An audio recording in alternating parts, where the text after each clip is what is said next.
Hello, hello, hello. Welcome to attitude makeup studio and academy. কেমন আছো তোমরা? আমি তো ভালোই আছি। যাই হোক, এখানে যে হেয়ার স্টাইলটা হচ্ছে এটা একটা রিয়েল ব্রাইডের হেয়ার স্টাইল। রিয়েল ব্রাইড মানেই তাড়াহুড়ো, তাড়াহুড়ো। সেই জন্য আমাদের খুব ফাস্ট কাজ করতে হয়। যাই হোক, এই হেয়ার স্টাইলটা যেটা করেছি সেটা প্রথমে আমি পাট করে নিয়েছি।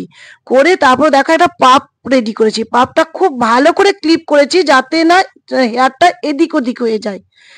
তারপর আমি বিনুনি করেছি, বিনুনি করে ইউপিনের সাহায্যে ওটাকে ভালো করে আটকে দিয়ে একটা বান রেডি করেছি। দেখো, তারপর চলে যাব আমরা ফ্রন্টে। ফ্রন্টে ডায়াগোনাল সেকশন নিয়ে এসের জন্য রেডি করেছি ওটা।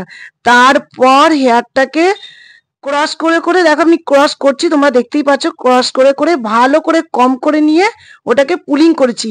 আর এখানে আমি বলে রাখি, যত ভালো করে কম করবে মানে স্টেপ বাই স্টেপ, তাহলে হেয়ারটা খুব নিট অ্যান্ড ক্লিন হবে। যাই হোক, দেখো ব্যাক সাইডে আবার আমি জুঁই ফুল দিয়ে পুরো বানটাকে রেডি করছি। কমপ্লিট যখন হয়ে যাবে তোমরা দেখো কতটা সুন্দর লাগছে। খুব ভালো করে বানটা রেডি করবে যাতে আমাদের নেক্সট ডে পর্যন্ত খুব ভালোভাবে চলে যায়। যাই হোক, তোমরা যারা ভাবছো যে ব্রাইডাল বুকিং করব বা করা হয়নি, তারা অবশ্যই আমার সাথে যোগাযোগ করো।